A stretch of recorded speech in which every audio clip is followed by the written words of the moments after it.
প্রিয় শিক্ষার্থী, সকলকে শুভেচ্ছা। আশা করি তোমরা সকলেই ভালো আছো এবং আমার ঘরে আমার স্কুল এই অনুষ্ঠানের সাথেই আছো। আমি মোহাম্মদ শরীফুল ইসলাম। আজকে তোমাদের সাথে যে বিষয় নিয়ে আলোচনা করব সেটি হচ্ছে অষ্টম শ্রেণীর বাংলা প্রথম পত্রের পাছে লোকে কিছু বলে এই কবিতাটি নিয়ে। এই কবিতা নিয়ে আজকে যে বিষয়টি আমরা মূলত বলবো সেটি হচ্ছে আমাদের আজকের ক্লাসে এই কবিতাটিকে আমরা কি শিখতে পারবো এবং এই কবিতাটি পড়লে আমাদের মধ্যে কোন চিন্তাটি সৃষ্টি হবে সেই বিষয়টি নিয়ে আমরা আজকে বিস্তারিত আলোচনা করব। পৃথিবীতে সফলতা অর্জন করতে গেলে চেষ্টার কোনো বিকল্প নেই, কিন্তু তুমি যখন কোনো কাজ করবে অবশ্যই তোমার সেই কাজের মধ্যে কিছু না কিছু বাধা আসবে। কিন্তু সমালোচনা বা লোকলজ্জার ভয়ে যারা সেই কাজ করা থেকে বিরত থাকে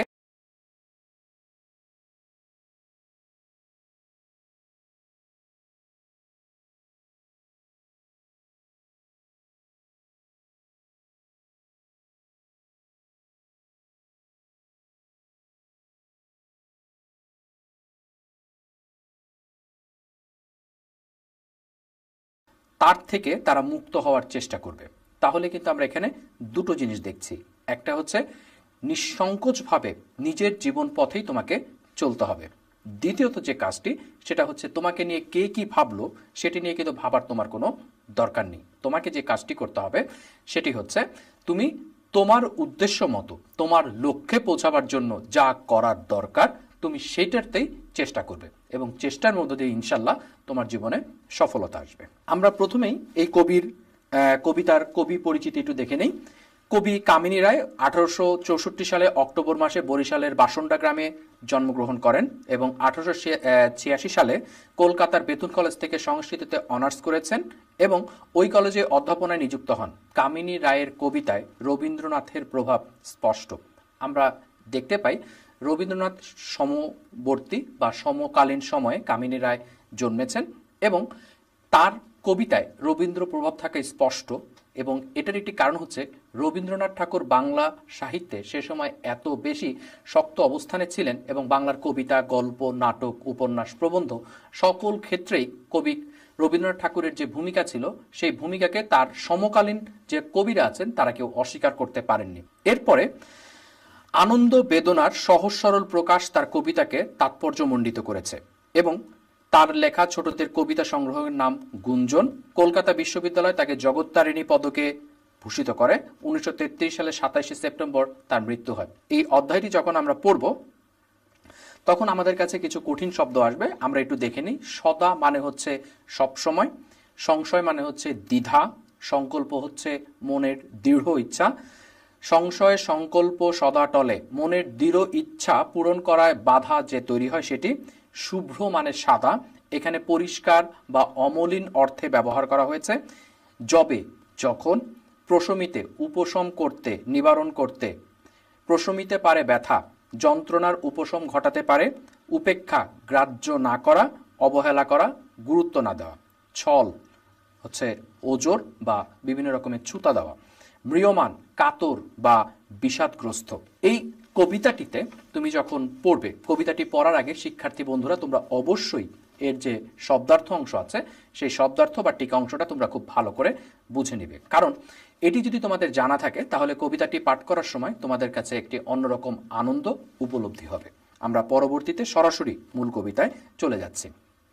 এখানে আমরা দেখছি ছবিটিতে একজন লোক বাড়ি থেকে বের হচ্ছে, কিন্তু তার মধ্যে রয়েছে এক ধরনের সংশয় বা দ্বিধা। এই দ্বিধা নিয়েই এই কবিতাটি পাছে লোকে কিছু বলে কামিনী রায়ের। এই কবিতার মধ্যে সেই সংশয় বা দ্বিধা কিভাবে একজন মানুষকে তার মূল উদ্দেশ্য বা মূল লক্ষ্য থেকে দূরে সরিয়ে রাখে সেই বিষয়টি কিন্তু আমরা এখানে দেখতে পারবো। এখন আমরা কবিতায় চলে আসি সরাসরি। এখানে কবিতার প্রথম 8টি লাইন দেওয়া আছে। করিতে পারি না কাজ, সদা ভয় সদা লাজ। একজন মানুষের কথা বলা হয়েছে, বা এখানে আমরা কবি দিয়েই উল্লেখ করি কবি এখানে কোনো কাজ করতে পারছেন না, কারণ তার মধ্যে সবসময় ভয় এবং লজ্জা।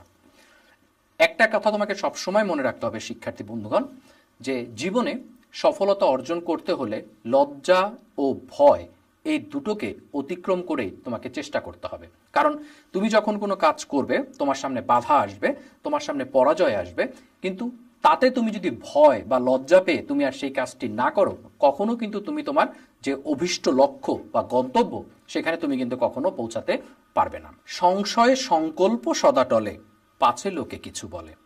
এখানে কবি যে কথাটি বলেছেন সেটি হচ্ছে যে তার যে সংকল্প, তার যে পণ, তার যে উদ্দেশ্য, সেটি সবসময় এক জায়গায় থাকছে না, সেটি নড়ে যাচ্ছে বা তিনি তার লক্ষ্যে পৌঁছাতে পারছেন না।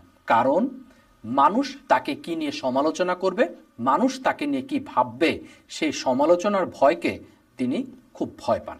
এখানে পাছে লোকে কিছু বলে বলতে সেই সমালোচনার ভয় বা মানুষ তাকে নিয়ে কি ভাবছে সে বিষয়টিকে বলা হয়েছে। তার মানে প্রথম 4টি লাইনে আমরা যে বিষয়টি দেখতে পাচ্ছি, তোমার যদি কোনো সংকল্প থাকে, তোমার যদি কোনো প্রতিজ্ঞা থাকে, সেটাকে পূরণ করতে হলে অবশ্যই তোমাকে ভয় এবং লজ্জা এ দুটিকে উপেক্ষা করে যেতে হবে। কে কি বলল তাতে তোমার কিছু যায় আসে না, তোমাকে কিন্তু তোমার কাজ সঠিকভাবেই করতে হবে। আড়ালে আড়ালে থাকি, নীরবে আপনা ঢাকি।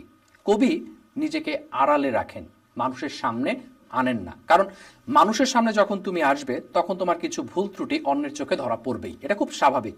কিন্তু সেই ভুল ত্রুটি ধরা পড়বে এই ভয়ে তুমি যদি নিজেকে প্রকাশ না করো, তুমি যদি নিজেকে দূরে রাখো, কখনোই কিন্তু তুমি তোমার গন্তব্যে বা তোমার লক্ষ্যে পৌঁছাতে পারবে না। এখানে কবি কামিনী রায় কিন্তু সেই কথাটাই বলছেন, সম্মুখে চরণ নাহি চলে, পাছে লোকে কিছু বলে।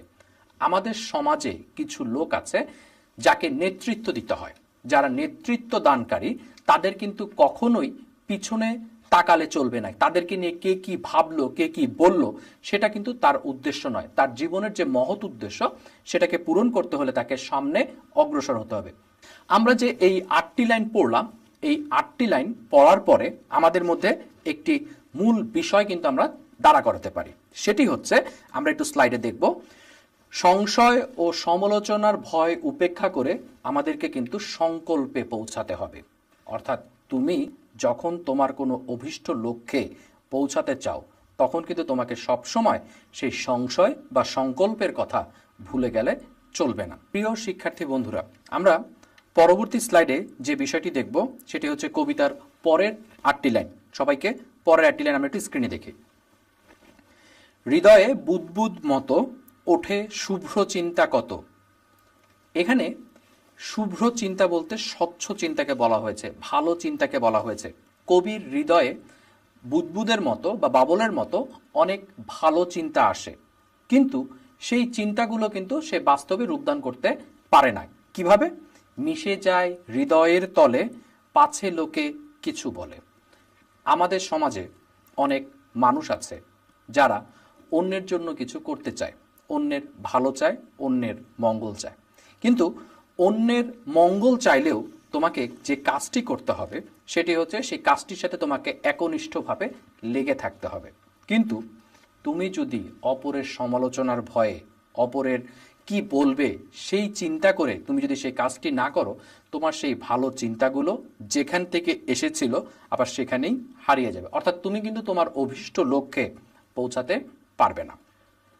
তাহলে মিশে যায় হৃদয়ের তলে, এই লাইনটির মধ্য দিয়ে কবি যে কথাটি বোঝাতে চেয়েছেন সেটি হচ্ছে, প্রত্যেকটি মানুষ যদি তার স্বপ্নগুলোকে, ভালো চিন্তাগুলোকে বাস্তবে রূপদান দিতে চায় বা বাস্তবে রূপ লাভ করাতে চায়, তাহলে কিন্তু তাকে চেষ্টা করতে হবে। কে কি বলল, কে কি ভাবলো, এগুলো নিয়ে না ভেবে বরং সেগুলোকে বাস্তবে রূপ দেওয়ার জন্য যদি যে চেষ্টা, সেই চেষ্টায় যদি মানুষ নিবদ্ধ থাকে, নিমগ্ন থাকে, তাহলেই সে কিন্তু সফলতা লাভ করতে পারবে। কিন্তু কবি এখানে পারছেন না, কিসের ভয়ে? সমালোচনা বা লোকলজ্জার ভয়ে। ক্রাদ্যে প্রাণ জবে, আখি সযতনে শুষ্ক রাখি, নির্মল নয়নের জলে, পাছে লোকে কিছু বলে। কবির প্রাণ অনেক সময় কেঁদে ওঠে, কবির মধ্যে কান্না পায়, দুঃখ পায়। মানুষ দুঃখ, বেদনায়, কষ্টে কাঁদে, কিন্তু কবি মনের ভিতরে গুমরে কাঁদলেও সেই কান্নাটাকে তার চোখের ভাষায় প্রকাশ করতে দেয় না। এর পেছনের কারণ কবি তাকে প্রকাশ করে না। কে কি বলল, কে কি ভাবলো, সেটি নিয়ে তিনি সবসময় দ্বিধার মধ্যে থাকেন। এই যে অপরে কি বলল, অপরে কি ভাবলো, তার জন্য তুমি নিজেকে সবসময় গুটিয়ে রাখো, তুমি নিজেকে সবসময় আড়ালে রাখো, দূরে রাখো, এই বিষয়টি কিন্তু কবি এখানে তুলে ধরেছেন। তাহলে এই যে 8টি লাইন পেলাম, এই 8টি লাইনের একটি মূল বিষয়ও কিন্তু আমরা পাই, সেটি আমরা একটু দেখি। সমালোচনার ভয় উপেক্ষা করেই ভালো কাজের চেষ্টা করতে হবে। তাহলে তুমি যখন কোনো ভালো কাজ করবে, তোমার মধ্যে অনেক সময় অনেক ভালো কাজের ভাবনা আসতে পারে।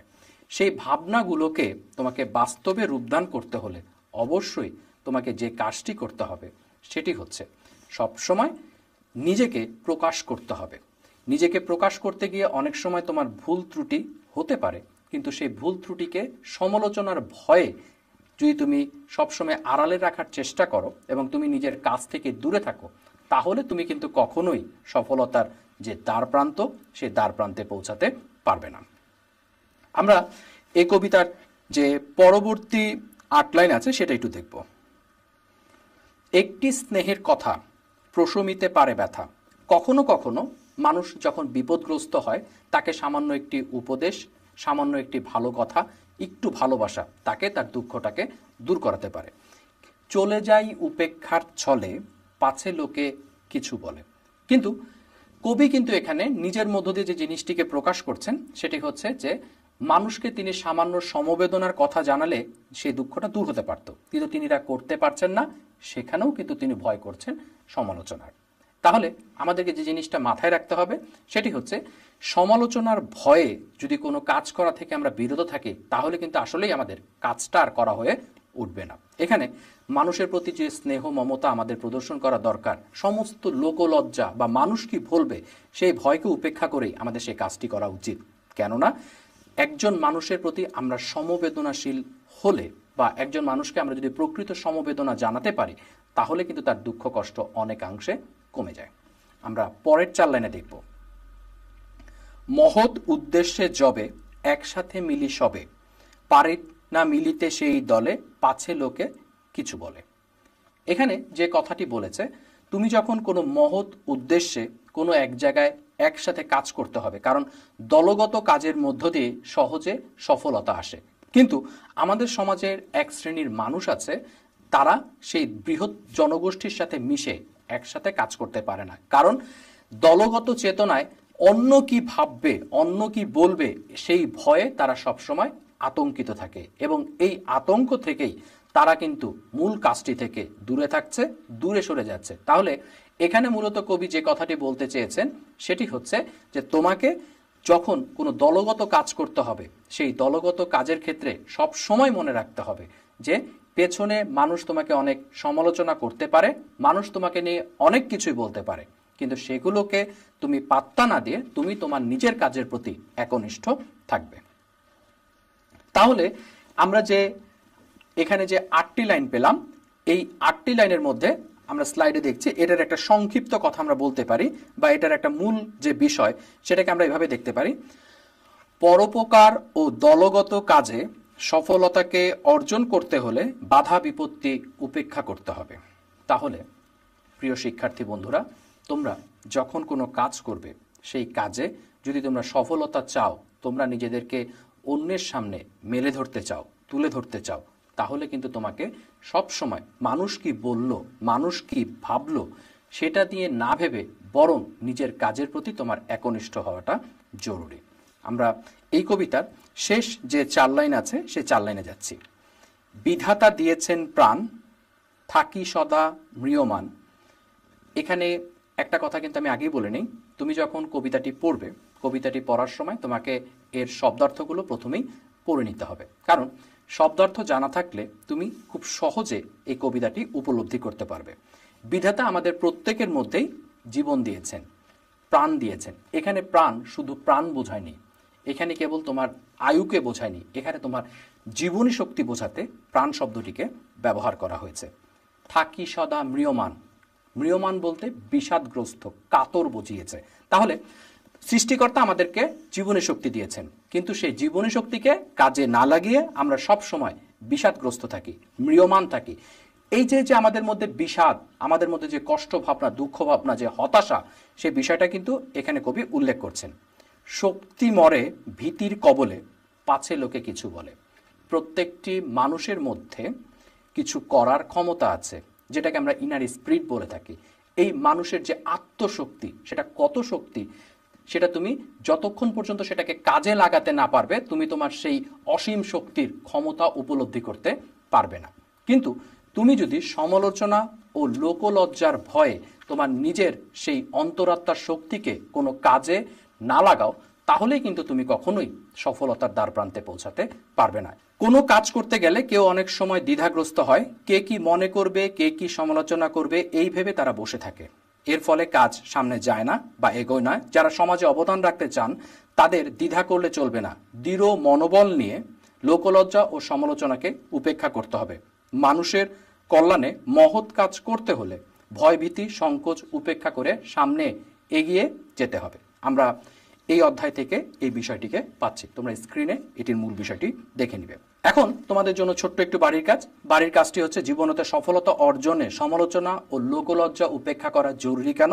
তোমরা এই বিষয়টি নিয়ে 5টি বাক্য ভাষায় লিখবে, যাতে তোমরা এখান থেকে যে কোনো প্রশ্ন আসলে খুব সহজে সেটিকে ব্যবহার করতে পারো।